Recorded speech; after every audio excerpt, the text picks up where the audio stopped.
trangkaso ko, yung sakit ko na punta sa kanya.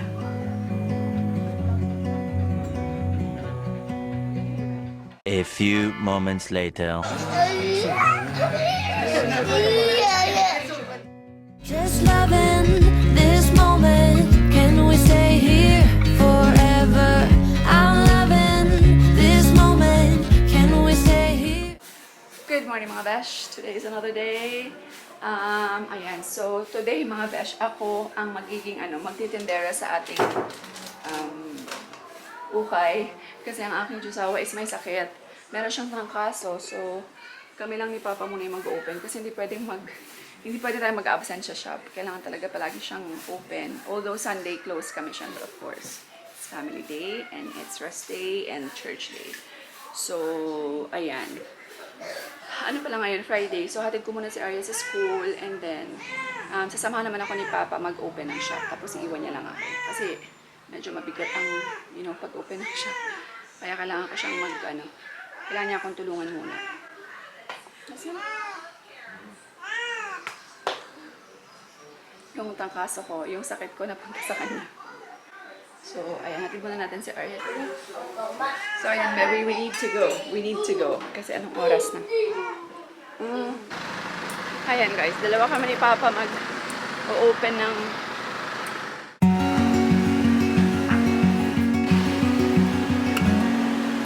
day without water along some so brown. Oo, mag-limpyo pa man. Bantay tayo. Time check, it's 9:30 na mga besh. So, nakabenta na ako. Tapos ngayon meron mga, ayan sila mama.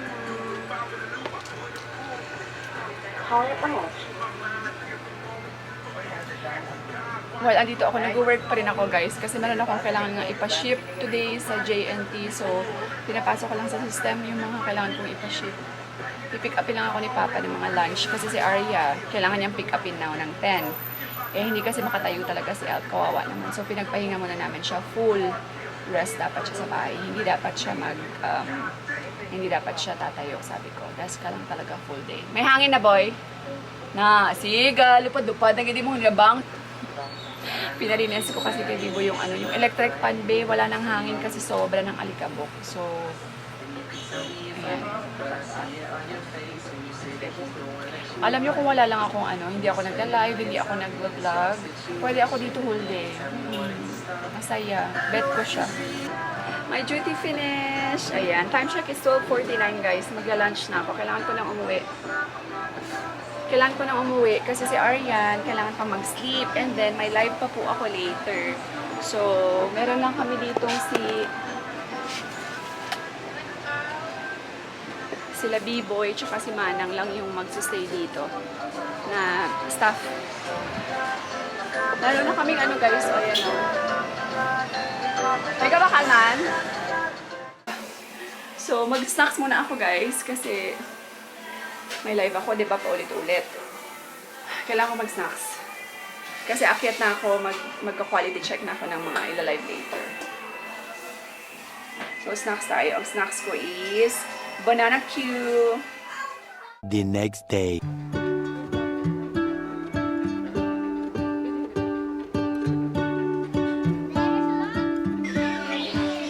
What if the world had more of your smile? What if the wind could spread your love? What if your sweetness could reach everyone? There'd be no wars. Maybe the birds will sing about your heart. Maybe the trees will whisper the word. Maybe the sun will spread your joy to the ones who lost their hope.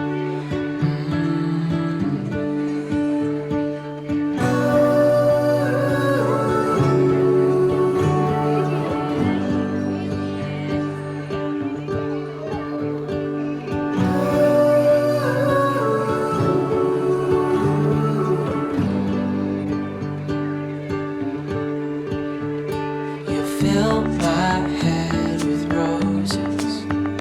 I can't help but dream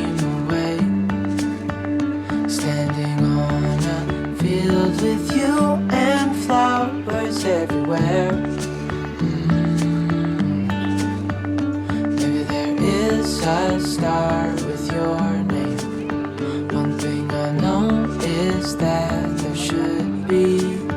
There is no one who has a heart as pure, no, not like yours.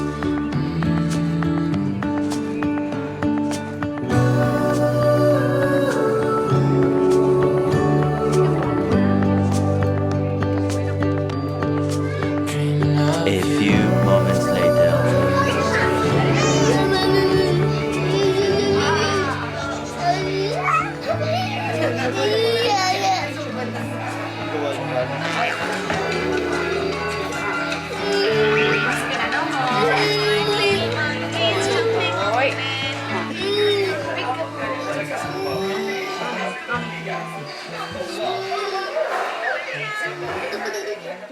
One eternity later.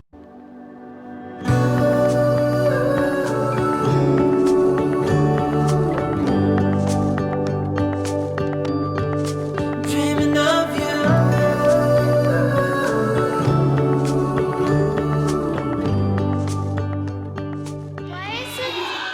Yeah, because this is lumot sa English. Lumot sa English. Lumot sa English, no? Ano lumot sa English? This is lumot. Lumot. In the stone, it became lumot.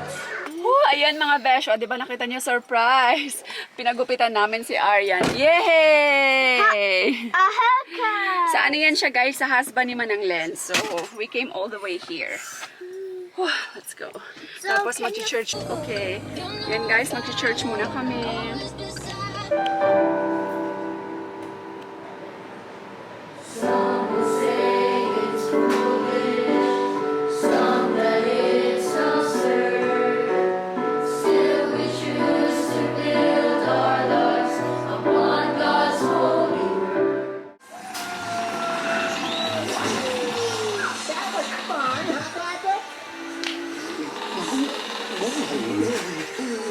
Hi, Mama.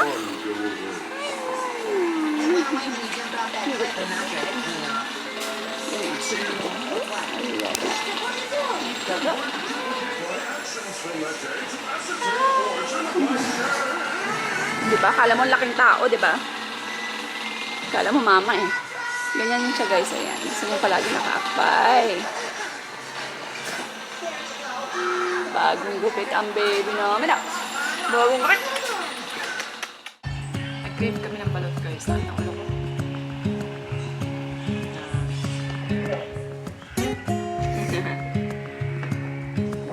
Standing underneath the lights,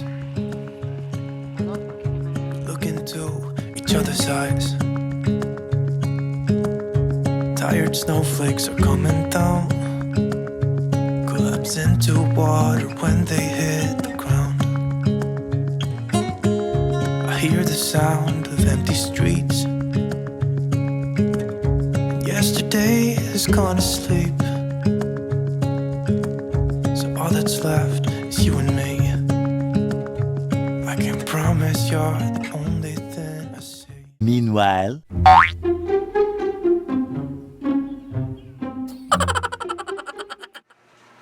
Ayan mga besh. Wala yung ilaw dito kasi ginagamit ko sa photoshooting ko sa kabila ng kwarto. Ay. Ayan. So, end ko na tong live mga besh. Ayan, so finally, napagupitan ko na rin ang aking tudong Aryan, guys. Sobrang, ang bilis humaba kasi guys ang buhok niya. Lalo na yung bangs niya, sobrang bilis humaba talaga. As in, ano tawag dito? Kakapagupit lang namin sa kanya like few months ago. Tapos yung bangs niya, ang bilis. So, ayan. Pinagupitan ko siya dun sa husband ni Manang Len. Kinuha namin yung ano niya, guys, kasi talagang ayaw niya talaga. Naiinis talaga siya dun sa, yung sa cover, para hindi siya malagyan ng buhok. So, pagkuha, ayun, ako ang nag-follow up sa kanya, ako ang nag-brush sa mga buhok niya. Ayaw niya rin naman mapunta ang buhok sa ano niya, sa kanyang balat. So, hala, kada hulog ng buhok, brush. So, kaya sobrang irritated siya. Tapos, bago sa kanya yung lugar, hindi siya familiar sa lugar. Kaya binigyan namin siya ng cellphone para lang kumalma siya, pero hindi pa rin siya, kumakalma, ang hirap. So, medyo natagalan kami talaga sa kanya. Anyway, so thank God. Kasi mainit talaga, be. Grabe, ang igang. Lalo nung inutipid kami sa kuryente. Nagtitipid kami sa kuryente, guys. Kaya yung ceiling fan namin, hindi namin pinapaandar. Kasi feeling namin ang lakas ng kuryente nun. So, ilang buwan na namin siyang hindi pinapaandar sa sala, tsaka yung sa kusina. So far, okay naman. Medyo may difference naman sa aming, sa aming Ilonggo talaga na to, no, be. Medyo may difference naman sa aming, sa aming kuryente. Ayan, at may sakit din ang aking, aking husband dear. So, thank God. Na-train na ako ni Alp. Diba, yung previous vlog ko is, nag-duty tayo as ukay seller sa ating ukayan. So, na-train ako ni Alp. Kasi talagang si Alp talagang in charge po doon sa ukay. So, siya doon from morning 8 a.m. till 7 p.m. Talagang almost 12 hours siya everyday. Doon lang siya sa ukay. Siya talaga yung nagbabantay doon. Although, meron naman siyang kasama. May staff naman. Sila Manang. Tapos, yung isa si B-Boy is every 5 p.m. Tapos, ayan. So, siya, be, masama yung tiyan niya. Sobrang nilagnat siya. Feeling ko, tapos, nagda-diarrhea din siya. Non-stop diarrhea. Tapos, nilalagnat siya. May nakain siya kasi kumain daw siya ng street foods na alala niya. Feeling ko siguro baka may nakain siya na hindi nagustuhan ng tiyan niya, ganyan. So, ayan. 2 days na yata ni Alp na ganyan mataas yung lagnat niya. So, kaya lang siya, pinapahiga ko lang siya. At least kahit papano, this is, kasi ayaw niya rin yan guys mag-absent eh. Pareho sila ni Papa. Kaya kahit papano ito, wala siyang choice kundi humiga, magpahinga para mabawi niya rin ang kanyang lakas, diba? Kasi pagkatapos ko nagkasakit ako, diba, few weeks ago, siya naman now. So, by the way, please follow my other business account, yung Amerikanang Hilaw Pre-Loved po. Kasi, every now and then, active na ako guys nowadays. Talagang nagpo-post na ako ng mga premium clothes. Doon ko po kasi pinopost. Tsaka yung mga branded. Sobrang mumura lang yan. Tapos nagsisale din ako doon, 140 pesos for all. Nung nakaraan, ang pinost ko is mga branded na t-shirt. Sobrang bilis na sold out. Pag post ko, mga few minutes, wala na. Mga Nike, Uniqlo, ano pa ba yung iba?